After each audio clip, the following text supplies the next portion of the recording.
আসসালামু আলাইকুম গাইস, আজকে এমন একটি রেসিপি নিয়ে এসেছি। আপনারা প্রথমে গেস করতে থাকুন তো এটা কি রেসিপি। প্রথমে আমি এই জায়গায় 1 কাপ সাবুদানা নিয়ে নিলাম, সাথে স্বাদ মতো লবণ। এবার অল্প অল্প করে পানি দিয়ে মিশিয়ে নিব। বেশি পানি কিন্তু নেওয়া যাবে না, বেশি পানি নিলে ডোটা নরম হয়ে যাবে। মাখা মাখা করে ঠিক এরকম 10 মিনিটের জন্য রেখে দিয়েছিলাম।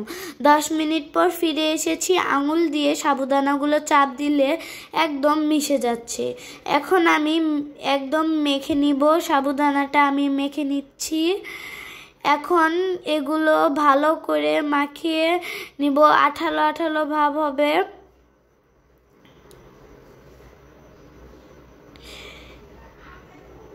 এ পর্যায়ে মাখানোর পর হাতে একটু তেল দিয়ে ছোট ছোট মার্বেলের শেপে করে নিব। দেখেন ঠিক মার্বেলের মতো শেপ দিয়ে নিতেছি আমি এই জায়গায়।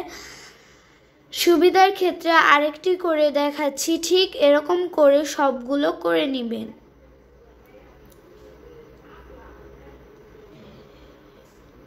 সবগুলো ছোট ছোট মার্বেলের মতো করে নিয়েছি। আপনারা গেস করতে থাকুন।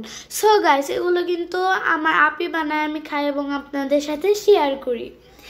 এরপর একটা কড়াইতে 1 লিটার লিকুইড দুধ দিয়ে দিয়েছি।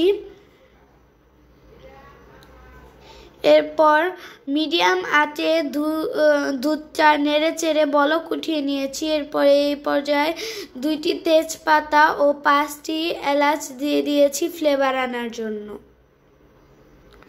বানিয়ে রাখা সেই সাবুদানার মার্বেলগুলি লিকুইড দুধের মধ্যে ছেড়ে দিব। এখন সিদ্ধ হওয়ার পর্যন্ত জাল করে নিব।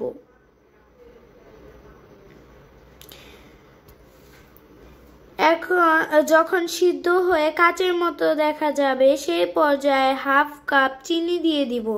চিনিটা আগে দেওয়া যাবে না, সাবুদানা সিদ্ধ হওয়ার পরে দিতে হবে। আপনারা গেস করুন তো আপনাদের কাছে কেমন লাগছে এই রেসিপিটা দেখতে। রান্নাটা কিন্তু কমপ্লিট হয়ে গিয়েছে। এ পর্যায়ে আমরা ঠান্ডা করে তারপরে পরিবেশন করব। এটি ঠান্ডা করে পরিবেশন করলে মন প্রাণ জুড়িয়ে যায়। আমার কাছে কিন্তু এটা অবিকল রসমালাইয়ের মতো লাগছে। আপনারা এতক্ষণ কি গেস করলেন বা আপনাদের কাছে কেমন লাগছে কমেন্টে জানাবেন। কিছুটা কাঠবাদাম উপরে দিয়ে দিলাম, দাঁতে পড়লে খুবই ভালো লাগে। দেখুন কতটা নরম তুলতুলে, আমার কাছে রসমালাইয়ের মতোই লেগেছে অবিকল। আপনাদের কাছে কেমন লেগেছে কমেন্ট করে জানাবেন। ভিডিওটি ভালো লাগলে বেশি বেশি লাইক, কমেন্ট এবং শেয়ার করবেন। সবাই ভালো থাকবেন, সুস্থ থাকবেন। ধন্যবাদ। আল্লাহ হাফেজ।